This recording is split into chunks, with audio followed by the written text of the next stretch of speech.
नाजरीन आदाब, आप देख रहे हैं INN चैनल। मैं हूं शेख अहमद अली। आज की ख़ास बात में हम देखेंगे कई अहम कौमी और बैनुल-अक़वामी ख़बरें।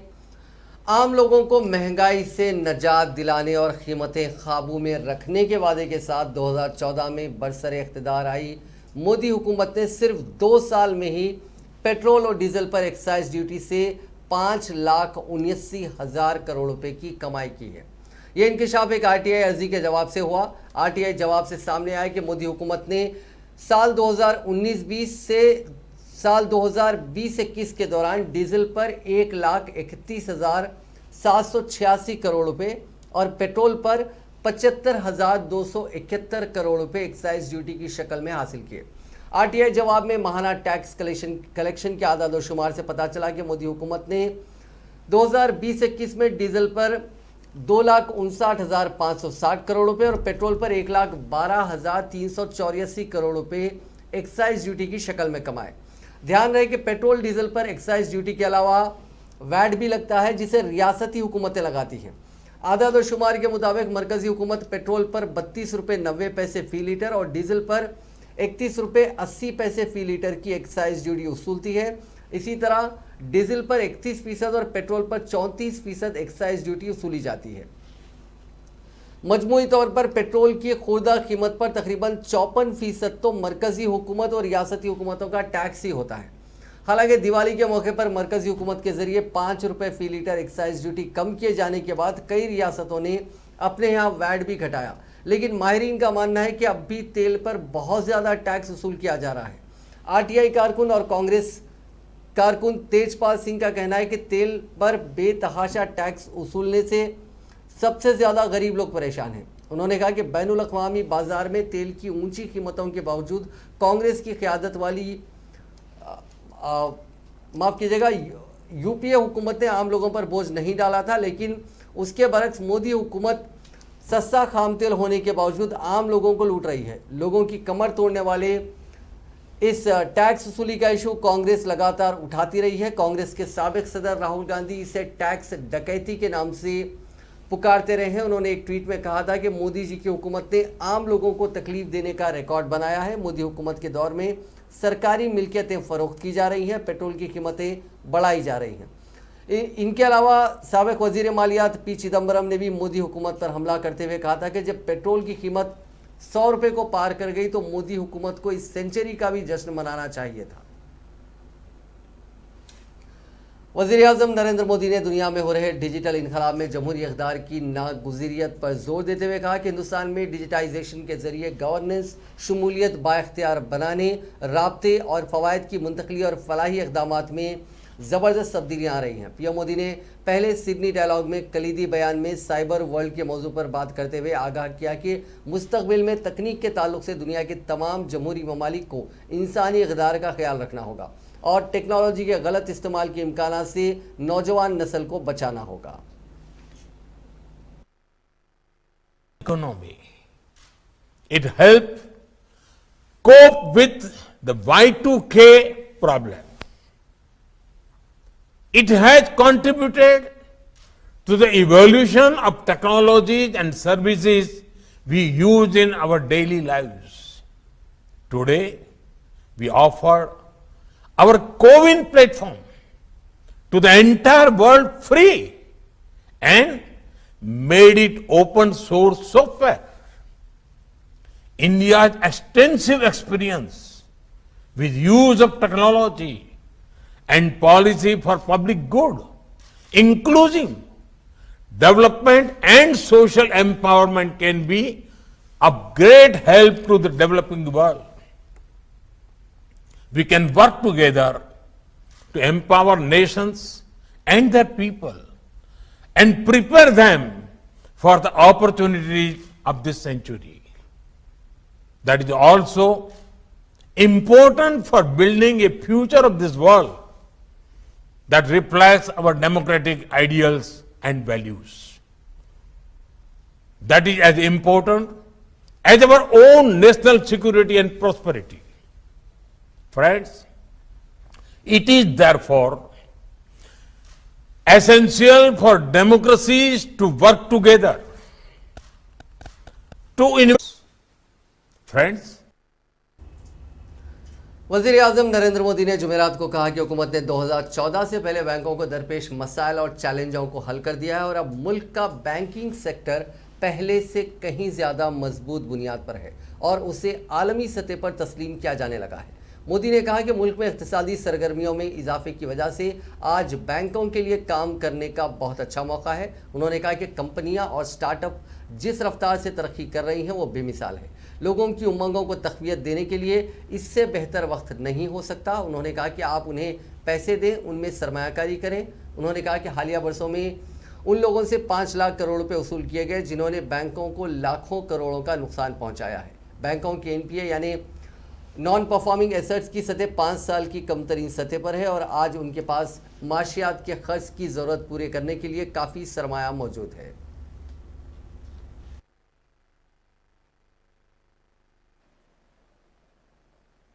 कस्टमर आपके पास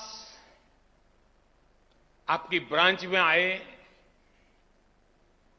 ये इंतजार मत कीजिए। आपके कस्टमर की, कंपनी की, एमएसएमईज की जरूरतों को एनालाइज करके उनके पास जाना होगा, उनके लिए कस्टमाइज सॉल्यूशन देने होंगे। जैसे मैं उदाहरण देता हूं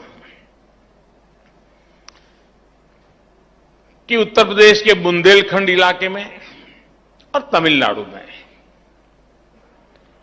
2 डिफेंस कॉरिडोर बने। अब सरकार तेजी से वहां काम कर रही है।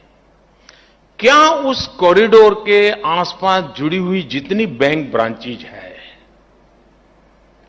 क्या कभी उनको आपने बुलाया, उनसे मीटिंग की कि भाई डिफेंस कॉरिडोर बन रहा है, मतलब एक पूरा डिफेंस का नया सेक्टर यहां आ रहा है, बैंक प्रोएक्टिवली क्या कर सकती है? डिफेंस कॉरिडोर आने से ये चीज आने की संभावना है। कौन कौन कैप्टन्स हैं जो इसमें आएंगे, कौन छोटे चेन होंगे, एमएसएमईज होंगे जो इसकी सपोर्ट सिस्टम में आएंगे। इसके लिए हमारा बैंक का अप्रोच क्या होगा, प्रोएक्टिव अप्रोच क्या होगा, हमारी अलग अलग बैंकों के बीच में कंपटीशन कैसे होगी, द बेस्ट सर्विसेज कौन देता है। तब तो जाकर के भारत सरकार ने जिस डिफेंस कॉरिडोर की कल्पना की है उसको धरती पर उतारने में विलंब नहीं लगेगा।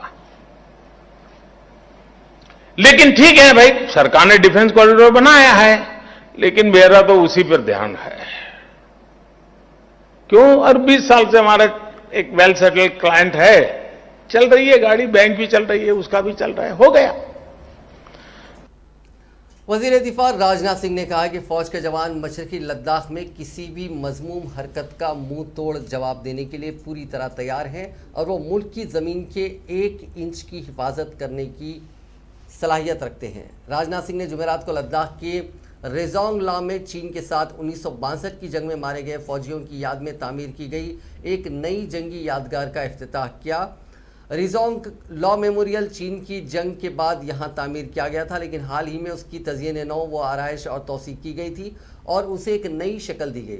जून 2020 में वादी गुलवान में चीनी फौजियों के साथ पुरतशद्दुद झड़प में शहीद होने वाले 20 फौजियों के नाम भी नई यादगार में शामिल किए गए हैं। वज़ीर दिफा ने इस मौके पर कहा कि हिंदुस्तान का कभी किसी की सरजमीन पर कब्जा करने का इरादा नहीं है, लेकिन अगर किसी ने उसकी तरफ देखा तो उसे मुंह तोड़ जवाब दिया जाएगा। उन्होंने कहा कि हिंदुस्तान का किरदार ये रहा है कि हमने कभी किसी दूसरे मुल्क की सरजमीन पर कब्जा करने का इरादा नहीं किया, लेकिन अगर किसी ने हिंदुस्तान की तरफ आंख उठाकर भी देखा तो हम उसे मुंह तोड़ हमने जवाब दिया। हमारी फौज के बहादुर सिपाही हिंदुस्तान की सरजमीन की 1-1 इंच की हिफाजत करने की सलाहियत रखते हैं।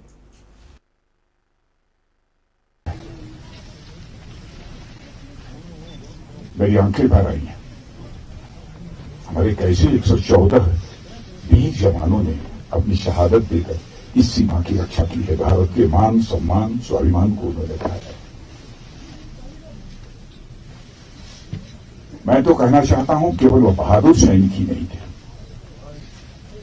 बल्कि वह एक आध्यात्मिक पुरुष थे। मैं जानता हूं कि बहुत लोगों को आश्चर्य होगा, शहादत देने वालों को आप आध्यात्मिक पुरुष, स्पिरिचुअल मैन के रूप में कैसे आप परिभाषित कर रहे हैं। इसलिए करना चाहता हूं, शहादत देश के लिए वही दे सकता है जिसका मन बड़ा होगा। छोटे मन का व्यक्ति कभी शहादत नहीं दे सकता है, और जिसका मन छोटा होता है वो कभी आध्यात्मिक नहीं हो सकता है। जिसका मन बड़ा होता है वही आध्यात्मिक हो सकता है। इसीलिए मैं कहना चाहता हूं, जिन बहादुर सैनिकों ने अपनी शहादत दी है और बहादुर तो हैं ही, देश पर अपनी जान न्यौछावर करने वाले तो हैं ही, और साथ ही साथ वो आध्यात्मिक पुरुष हैं। किसी ऋषि और मुनि से हमारे लिए वो कम नहीं है। मैं उनकी स्मृति को एक बार मैं शीश झुकाकर अपनी तरफ से पुनः मैं नमन करना चाहता हूं। मैं तो सचमुच आज चाहता था कि सारे लोगों के नाम को मैं अपनी जुबान से लेकर अपनी जुबान को मैं सार्थक कर, और शायद वो सूची इस समय यहां पर आ नहीं पाई है, लेकिन वहां उनके सामने नामों को मैंने पढ़ा है, देखा है कि वो इस मेमोरियल में बने हुए हैं। और 114 लोगों ने 1200 से अधिक चीनी जवानों को मार गिराने में कामयाबी हासिल की। यह कोई छोटी शहादत नहीं है। और मैं ये कहना चाहता हूं, मैं केवल इस साल नहीं आया हूं, जब तक भारत का रक्षा मंत्री रहूंगा तब तक मैं आता रहूंगा यहां पर अपनी श्रद्धांजलि अर्पित करने के लिए। चीन ने फिर से हिंदुस्तानी सरहद से जुड़े इलाकों में कब्जा करना शुरू कर दिया है। एक रिपोर्ट के मुताबिक नई सैटेलाइट इमेज से अरुणाचल प्रदेश में चीन के एक और एन्क्लेव का खुलासा हुआ है। इसमें करीब 60 इमारतें होने का अंदेशा लगाया जा रहा है। रिपोर्ट के मुताबिक 2019 तक इस इलाके में एक भी एन्क्लेव नहीं था, लेकिन एक साल बाद ही चीन ने कब्जा करके वहां तामीरात शुरू कर दी हैं। कुछ दिन पहले भी अरुणाचल के एक हिस्से में चीनी फौज के कब्जे की जानकारी सामने आई थी। रिपोर्ट के मुताबिक नई इमारतें पुराने कब्जे से 93 किलोमीटर दूर हैं। रिपोर्ट के मुताबिक नया एन्क्लेव हिंदुस्तानी सरहद के 6 किलोमीटर अंदर है।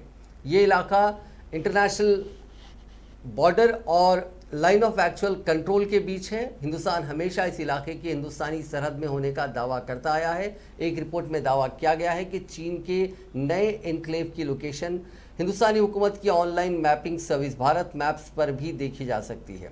इसे सर्वेयर जनरल ऑफ इंडिया की निगरानी में तैयार किया जाता है। रिपोर्ट में दावा किया गया है कि इस बारे में हिंदुस्तानी फौज से भी बात की गई तो उन्होंने बताया कि ये इलाका LAC के नॉर्थ में है। चीन पड़ोसी मुल्क भूटान की सरहद में भी घुसपैठ कर चुका है। एक रिपोर्ट के मुताबिक चीन ने अपने बॉर्डर से लगे भूटान में करीब 25,000 एकड़ इलाके पर नाजायज कब्जा कर लिया है। इतना ही नहीं, चीन ने वहां 4 गांव भी बसा दिए हैं। चीनी फौज तरक्की के नाम पर एक एक्सपेंशनिस्ट वाली सोच रखती है और सैटेलाइट के जरिए ली गई तस्वीरों से ये खुलासा हुआ है कि वो हिंदुस्तानी इलाके पर भी कब्जा करने की कोशिश कर रही है। लद्दाख सरहद तनाज़े को लेकर हिंदुस्तान और चीन के अफसर जुमेरात को एक बार फिर टेबल पर थे। 1.5 साल से चल रही टेंशन को लेकर दोनों मुल्कों के बॉर्डर ऑफिसर्स की ये 23वीं मीटिंग थी। हालांकि आज की मीटिंग में भी कुछ खास डेवलपमेंट नहीं हुआ। वज़ारत ख़ारजा ने बताया कि मीटिंग में दोनों जानिब से सरहद पर किसी भी नाखुशगवार वाक़े से बचने के लिए और अमन बनाए रखने पर सहमति जताई गई। दोनों जानिब से जो प्रोटोकॉल हैं उस पर मुकम्मल तौर पर अमल करने को लेकर समझौता हुआ है। जम्मू कश्मीर के लेफ्टिनेंट गवर्नर मनोज सिन्हा ने हैदरपुरा इनकाउंटर की मैजिस्ट्रियल इंक्वायरी करने के अहकाम सादर किए हैं। उन्होंने कहा कि हुकूमत मुकर्ररा वक्त में रिपोर्ट जमा करते हुए इस सिलसिले में मुनासिब कार्रवाई करेगी। उनका कहना था कि जम्मू कश्मीर इंतज़ामिया आम शहरियों की ज़िंदगियों के तहफ़्फ़ुज़ और इंसाफ फराहम करने के लिए पुरज़्म है। लेफ्टिनेंट गवर्नर मनोज सिन्हा ने ये बातें जुमेरात के रोज़ अपने एक ट्वीट में की। उनका ट्वीट में कहना था कि हैदरपुरा इनकाउंटर में एक एडिशनल ज़िला मजिस्ट्रेट के ओहदे वाले अफसर की सरबराही में मैजिस्ट्रियल इंक्वायरी करने का हुक्म दिया गया। हुकूमत मुकर्ररा वक्त में रिपोर्ट जमा होने के साथ ही मुनासिब कार्रवाई करेगी। उन्होंने ट्वीट में लिखा कि जम्मू कश्मीर इंतज़ामिया आम शहरियों की ज़िंदगियों के तहफ़्फ़ुज़ के अज़्म का अदा करती है और इंसाफ की फराहमी को यकीनी बनाया जाएगा। बता दें कि हैदरपुरा इनकाउंटर में हलाक होने वालों में मकान मालिक अल्ताफ़ अहमद और किराएदार मुदस्सिर गुल भी शामिल है। महलूकीन के अहल खाना लाशों की वापसी के मुतालबे को लेकर सरापा एहतजाज है। उनका कहना है कि दोनों बेगुनाह है और उनका मिलिटेंसी से कोई वास्ता नहीं है। पुलिस के मुताबिक मकान मालिक की मौत क्रॉस फायरिंग के दौरान वाकई हुई, जबकि मुदस्सिर गुल एक मिलिटेंट आनतकार था। जम्मू कश्मीर की सियासी जमातों बशमूल National Conference, PDP, People's Conference, Jammu Kashmir Apni Party CPIM ने इस वाक़े में तहकीकात कराने का मुतालबा किया और लवाहिकीन को लाशें वापस देने की हिमायत की है। भाई को वापस निकालो, कौन से टेररिस्ट है यहाँ पे? मेरे भाई को वापस निकालो।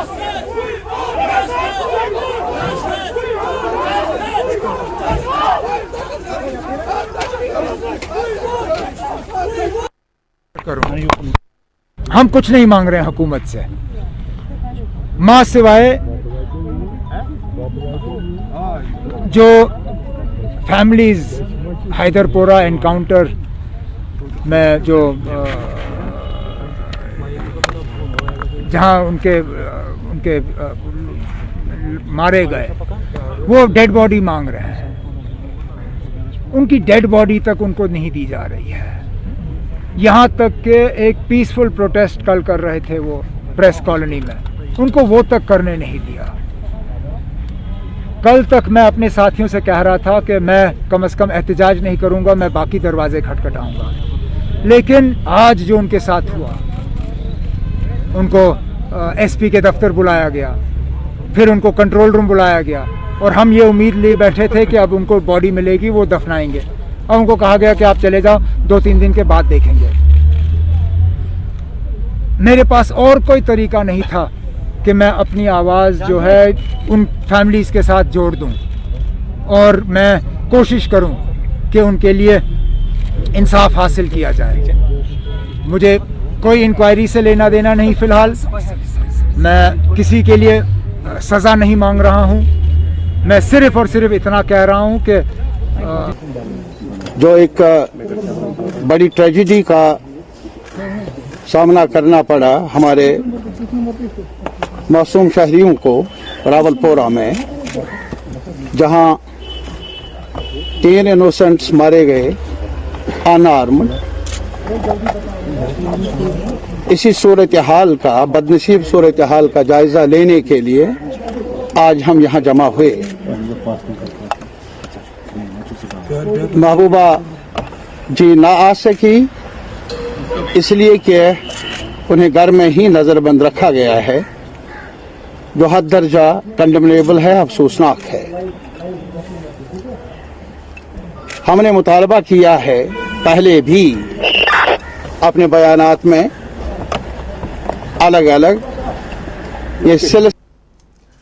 महाराष्ट्र के वजीर नवाब मलिक ने एक बार फिर समीर वानखेड़े पर हमला किया। जुमेरात को नवाब मलिक ने कहा कि एनसीबी के जोनल डायरेक्टर समीर वानखेड़े के स्कूल लीविंग सर्टिफिकेट से पता चलता है कि वो मुस्लिम है। इस सवाल पर कि एनसीबी अफसर ने रिजर्वेशन क्लास में सेंट्रल की मुलाजिमत हासिल करने के लिए मुबैना तौर पर फर्जी कास्ट सर्टिफिकेट कैसे पेश किया, एनसीबी के कौमी तर्जुमान ने वानखेड़े के मुबैना स्कूल छोड़ने का सर्टिफिकेट जारी किया। जब उन्होंने घर बदलने की हालत में एक स्कूल छोड़ दिया और दूसरे स्कूल में दाखिला ले लिया। पहले saint Paul high school Dadar का है, जिसे उन्होंने 27 जून 1986 को दर्जे 2 के तालिब इल्म की शक्ल में दाखिले के 1 साल बाद यानी 13 जून 1985 सेंट जोसेफ स्कूल वडाला में मुंतकली के लिए छोड़ दिया था। 2 हाथ से लिखे सर्टिफिकेट जैसा कि इन दोनों में तरीका था, उन दिनों तरीका था, यकसा तफसील जाहिर करते हैं, जिसमें तालिब इल्म का नाम समीर दाऊद वानखेड़े, यौम पैदाइश 14 दिसंबर 1979 लफ्ज़ों में लिखा है और मज़हब के खाने में मुस्लिम लिखा गया है। नवाब मलिक ने कहा कि मैंने ये और दीगर तफसीलात बॉम्बे हाईकोर्ट को पहले ही जमा कर दी हैं, जो आज या बाद में अपने उबूरी हुक्म पास करेंगे। वानखेड़े धोखाधड़ी में मुलविस रहे और फर्जी सर्टिफिकेट बनाने में माहिर हैं। कांग्रेस पार्टी ने जुमेरात को अदाकारा कंगना रनावत पर सख्त हमला करते हुए कहा कि उसने मुल्क के शहीदों की तौहीन की है, इसलिए उसके खिलाफ गद्दारी का मुकदमा दर्ज करके उसके तमाम सरकारी एजाज़ात वापस लिए जाएं। एक प्रेस कॉन्फ्रेंस में सवालात का जवाब देते हुए कांग्रेस के तर्जुमान गौरव वल्लभ ने कंगना रनावत को सरकारी अदाकार करार दिया और कहा कि उन्होंने बाबा कौम महात्मा गांधी और मुल्क के शहीदों की तौहीन की, इसलिए उनके खिलाफ गद्दारी का मुकदमा दर्ज किया जाना चाहिए। ये महात्मा गांधी को भीख मिली थी। मैं तो ये कहूंगा 1947 में हमें नहीं मिली थी भीख, और अज्ञानी सरकारी अदाकारा कर लो अपने दिमाग को ठीक। हमें कोई भीख नहीं मिली थी। सरदार भगत सिंह हंसते हंसते फांसी पे चढ़ गए और ये अज्ञानी सरकारी अदाकारा कह रही कि भीख मिली थी। कभी कहती सुभाष चंद्र बोस और महात्मा गांधी के बीच डिफरेंसेस थे। कल सुभाष चंद्र बोस की सुपुत्री ने साफ कर दिया कि सुभाष चंद्र बोस अगर दुनिया में किसी का रेस्पेक्ट करते थे तो वो महात्मा गांधी थे। पर अज्ञानी सरकारी अदाकारों को कौन समझाए? इसलिए हमने मांग करी कि इस अज्ञानी सरकारी अदाकारा को भारत सरकार इसके खिलाफ राष्ट्रद्रोह का मुकदमा दर्ज करे, क्योंकि जो हमारे देश में खड़े होके राष्ट्रपिता को गाली बोलती हो, जो हमारे शहीदों को रोज अपमानित करती हो, जिसको इतिहास का ई नहीं पता, वो उसको ऊपर राष्ट्रद्रोह का मुकदमा दर्ज हो और जितने भी इस अज्ञानी सरकारी अदाकारा को जितने भी अवार्ड्स मिले वो सारे वापस लिया जाए, क्योंकि इस भूमि पे खड़े होके महात्मा गांधी का अपमान कोई नहीं सह सकता।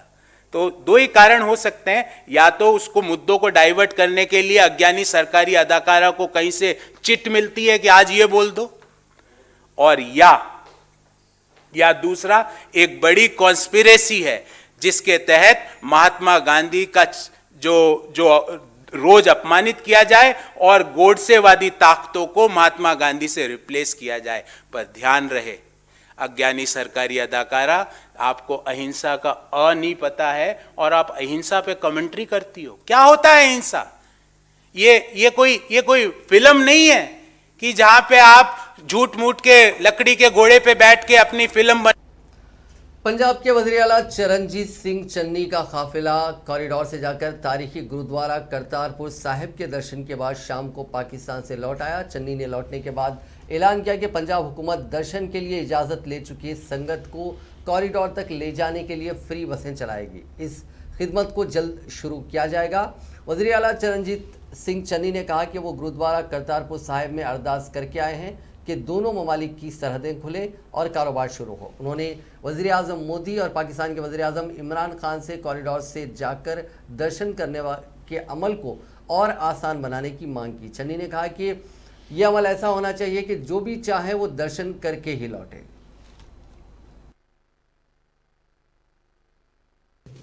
ऐसे दीनदयाल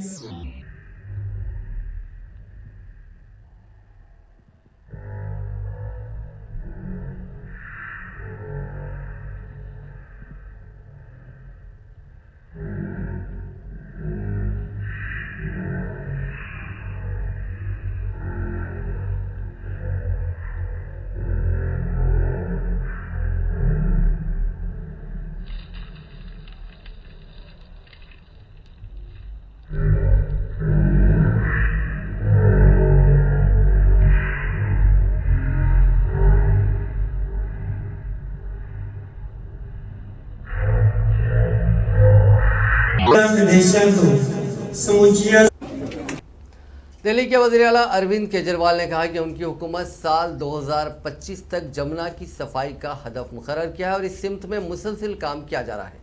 जुमेरात को एक प्रेस कॉन्फ्रेंस में केजरीवाल ने कहा कि जमुना नदी तमाम दिल्ली वालों को प्यारी है। जमुना हमारी लाइफ लाइन है, लेकिन ये बहुत गंदी है क्योंकि दिल्ली की गंदगी जमुना में गिरती है। तमाम दिल्ली वाले और हमवतन चाहते हैं कि दिल्ली से गुजरते वक्त जमुना साफ रहे। सभी दिल्लीवासी चाहते हैं, दिल्लीवासी क्यों सभी देशवासी चाहते हैं कि दिल्ली से गुजरते वक्त यमुना साफ रहनी चाहिए, यमुना साफ होनी चाहिए। 70 साल लगे यमुना को इतना गंदा होने में।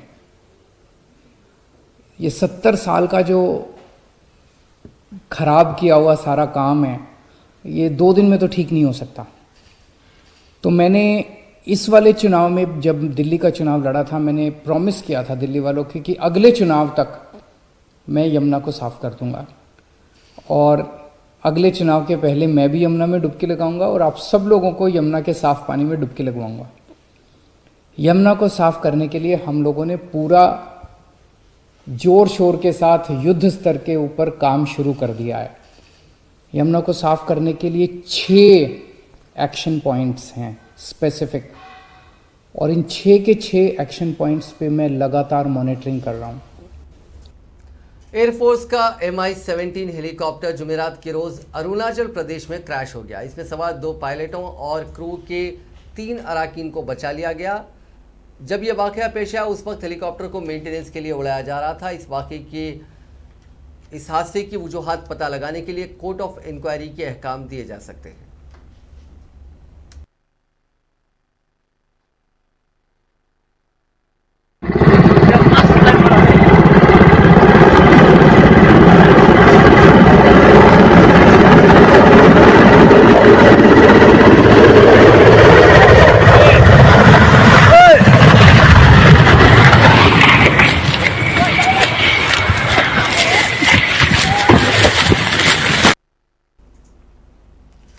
अब बात करते हैं कोरोना वायरस की। एक बार फिर दुनिया भर में कोरोना के केसेस में इजाफा दर्ज किया जा रहा है। पिछले 24 घंटों में दुनिया भर में कोरोना के 6,50,105 नए मामला दर्ज हुए, जबकि इसी दौरान 9,103 अफराद ने इस मोजी वायरस की वजह से अपनी जान गंवाई। इस इजाफे के बाद दुनिया भर में कोरोना के मजमूई केसेस की तादाद 25 करोड़ 60 लाख के करीब पहुंच गई, जबकि अमवात की तादाद 51,43,223 हो गई। दुनिया भर में अब भी 1,95,33,796 अफराद का इलाज जारी है।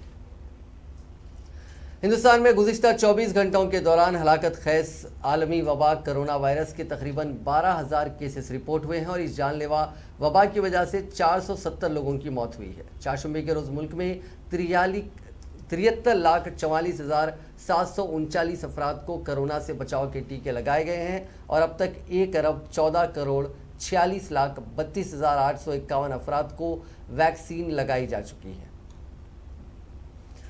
रिजर्व बैंक ऑफ इंडिया अगले माली साल की पहली तिमाही यानी अप्रैल जून में RBI पायलट के तौर पर डिजिटल करेंसी लॉन्च कर सकती है। स्टेट बैंक ऑफ इंडिया के बैंकिंग से जुड़े एक समिट में एक सीनियर अफसर ने इसकी जानकारी दी है। इस पूरे मामले को लेकर पिछले कुछ दिनों से डिजिटल करेंसी हो, क्रिप्टो करेंसी हो, इसको लेकर वज़ीर आज़म नरेंद्र मोदी, इसके अलावा RBI के गवर्नर शक्तिकांत दास और दीगर आला ओहदेदारों ने लगातार इस पर बात की है और उन्होंने कहा कि डिजिटल करेंसी को सेफ होना चाहिए। फिलहाल इसको रेगुलेट करने के लिए एक मैकेनिज्म तैयार किया जा रहा है। साथ ही RBI खुद एक अपनी डिजिटल करेंसी मार्केट में लॉन्च करने पर गौर कर रही है।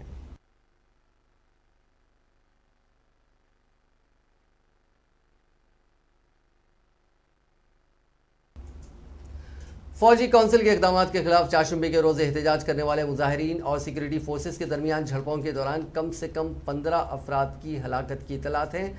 सेंट्रल डॉक्टर्स अकेडमी ने सूडान में गुज़िश्ता रोज़ होने वाले मुजाहरों के नतीजे में 15 अफराद की हलाकत की तस्दीक की है। दूसरी तरफ अमरीकी वज़ीर ख़ारजा एंटी ब्लिंकन ने बैनुल हुकूमती अथॉरिटी बराए तरक्की के सेक्रेटरी जनरल से नैरोबी में मुलाकात की। इस मुलाकात में उन्होंने कहा कि अमरीका ने सूडान के साबिक़ वज़ीर आज़म अब्दुल्ला हमदूक और उबूरी हुकूमत की बहाली के लिए इलाकाई कोशिशों की हौसला अफजाई की और हम सूडान की फ़ौजी अथॉरिटी पर जोर देते हैं कि वो सिविलियन क़यादत और तमाम कैदियों की रिहाई के लिए इक़दामात करें। आखिर में हम आपको एक बहुत दिलचस्प खबर सुनाते हैं। ये खबर है ब्राज़ील से। यहाँ पे आमतौर पे आपने सुना होगा कि जो लोग शादी करते हैं वो एक शादी करते हैं। ब्राज़ील में एक काफ़ी दिलचस्प मामला और हैरान करने वाला मामला सामने आया। यहाँ एक शख्स ने पहली बीवी समेत 9 ख़वातीन से शादी की। शख्स का नाम आर्थर ओ उसरा है। आर्थर पेशावर मॉडल है। वो कहते हैं कि मेरे मुल्क में सिंगल मैरिज कॉन्सेप्ट है, मैं इसे ख़त्म करना चाहता हूँ, चुनौती देना चाहता हूँ, इसीलिए मैंने अपनी बीवी के साथ ही 8 और ख़वातीन से शादी की। मीडिया रिपोर्ट्स के मुताबिक आर्थर पहले से शादीशुदा हैं। उनकी बीवी का नाम लुआना कज़ाकी है। लुआना ब्लॉगर हैं। आर्थर और लुआना अपने प्यार को जाहिर करने की खातिर पहले भी चौंकाने वाले काम कर चुके हैं। आर्थर और लुआना ने अपनी पहली शादी का हनीमून कैप डे अगाड़ी में सेलिब्रेट किया था। यहाँ के रहने वाले बेहद आज़ादी से ज़िंदगी गुजारते हैं और इस एक साथ 8 लड़कियों से शादीशुदा होने के बावजूद 8 और लड़कियों से शादी करने के बाद ये फिर से तनाज़े में घिर चुके हैं। नाज़रीन, आज की ख़ास बात में बस इतना ही। आपसे कल मुलाकात होगी नई खबरों के साथ। नए एनालिसिस के साथ फिलहाल दीजिए इजाजत। खुदा हाफिज।